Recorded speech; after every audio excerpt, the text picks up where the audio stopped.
We're going to get in our time machine and go back to September 20th, 1999, which is when the pilot episode of Law & Order Special Victims Unit, entitled Payback, aired for the first time. We're immediately introduced to a crime scene and our two heroes. Sex crime? Olivia Benson. Elliot Stable. 30 seconds into the series, and there's already a glaring difference than how they would have introduced themselves now as special victims, and it's a little bit jarring. Actually, there's a lot of stuff that happens in earlier seasons that's a bit jarring, a bit uncomfortable, but they smoothed it out as the years went on and society changed. Next we see a man, presumably the driver, in a cab. He's dead and he's missing his penis, which is what makes it an SVU case rather than straight homicide. The victim's ID says he's Victor Spicer, and a search turns up the fact that Victor Spicer is actually incarcerated. So they decide to visit him in prison to see if it's a case of mistaken identity and maybe the murderers wanted him dead instead. Spicer, who Olivia later refers to as a disco queen, he says he's got plenty of enemies and that he sold his ID, which I guess is a cabbie license, to a guy with a baby for $100. He also kind of hits on Stabler at the end of the interview, and, well, see for yourself. Hey, you doing anything Saturday night? Oh, I'd hurt you. Jesus Christ, Elliot. Prior to Benson and Stabler visiting the real Victor in prison, we're treated to an element of Season 1 SVU that I enjoyed a lot and actually missed seeing, and that's the detectives testifying in court to other cases they're working on that are unrelated to the episode. In this case, it's Stabler being questioned by defense attorney Kleinhardt, who I recognized immediately, as he's been in 23 episodes of the show, so in subsequent appearances we know him as Roger Kressler.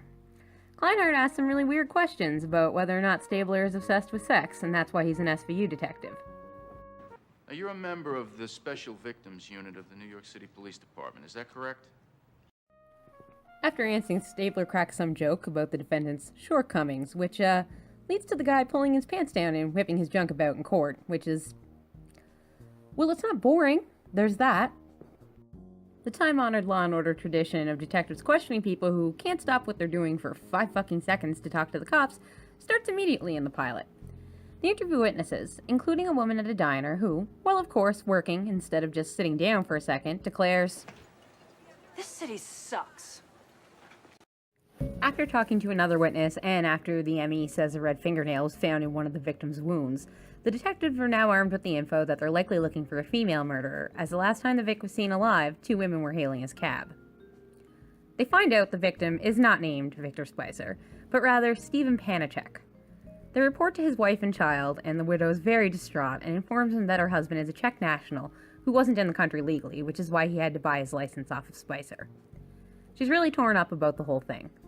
Stabler is reading a book with her kid, and although I'm not a kid person or a Stabler person, it's pretty fucking cute. Although they now have an ID for the victim, there's still a chance that it's a case of mistaken identity. Victor does sex work, and they visit a couple of his clients to see if they might have had a grudge.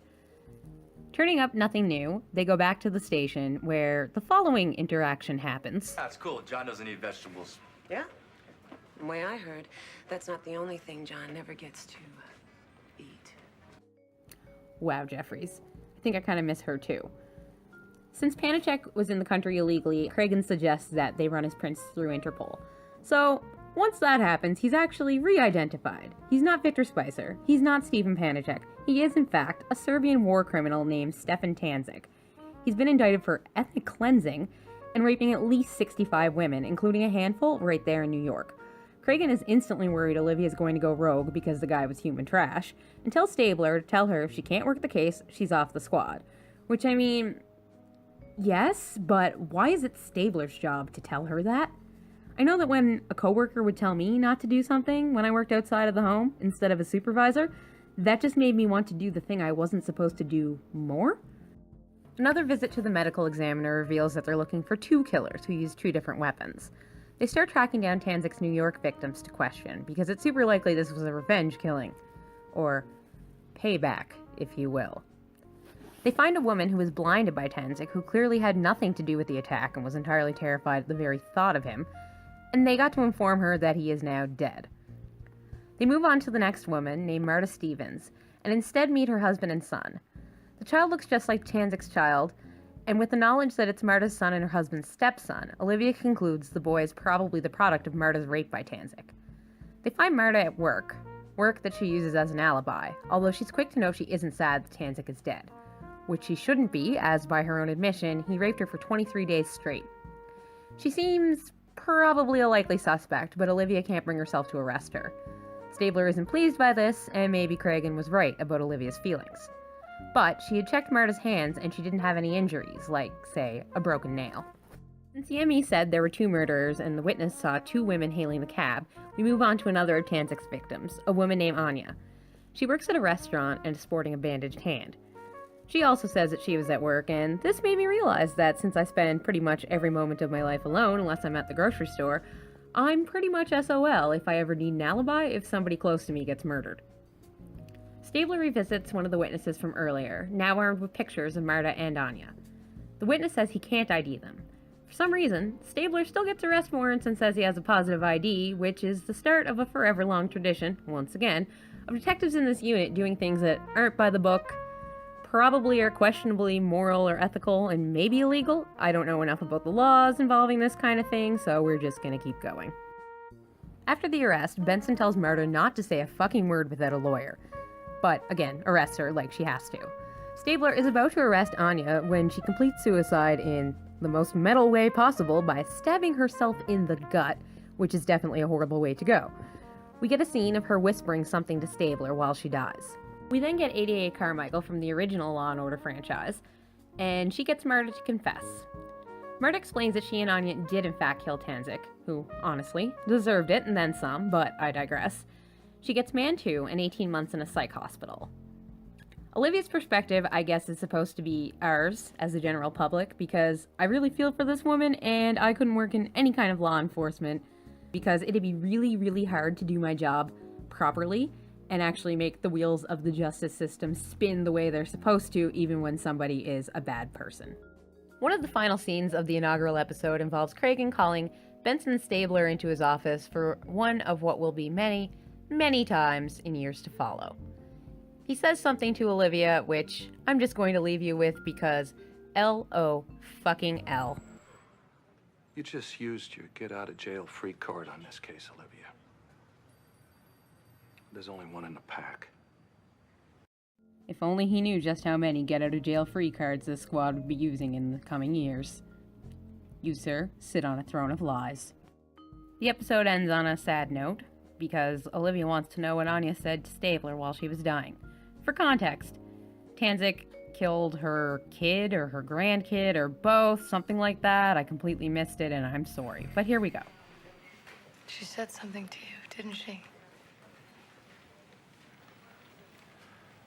I just want to be with my family. With some miscellaneous notes, it was fun to see Briscoe's nephew, who served absolutely no purpose and was cut after season 1. Olivia's adorable 1999 short hair, which I noted earlier with her ponytail. Elliot's got an absolutely hideously glaringly gold wedding ring. Speaking of Elliot, we got to meet the long-suffering Kathy Stabler too, right out the gate. We also get to see, well, actually this might be the only time, I'll find out as I keep watching, Olivia's mother, Serena Benson. We also find out that Olivia is the product of rape, which comes up right away in the series, which would be weird, except in the context of sex crimes and her going on to become lieutenant, I guess it makes sense. I originally wanted to do this review blog style, but I can't find my SD card, so I had to record it on my phone in pieces, and the whole thing was a mess, and I was going to do these chronologically, but now I'm probably just going to pick episodes that pique my interest more than others. I've seen every episode numerous times, and I rewatch the series 3 or 4 times a year. Every year. A lot of the newer episodes are a little less familiar to me and might be more fun for me to look into and review, but there's so many gems in the old ones that, I don't know, I might use a randomizer. We'll see. Shortcomings, my ass, you putthead! Yeah! Shortcomings, huh? Take a look! Look at it!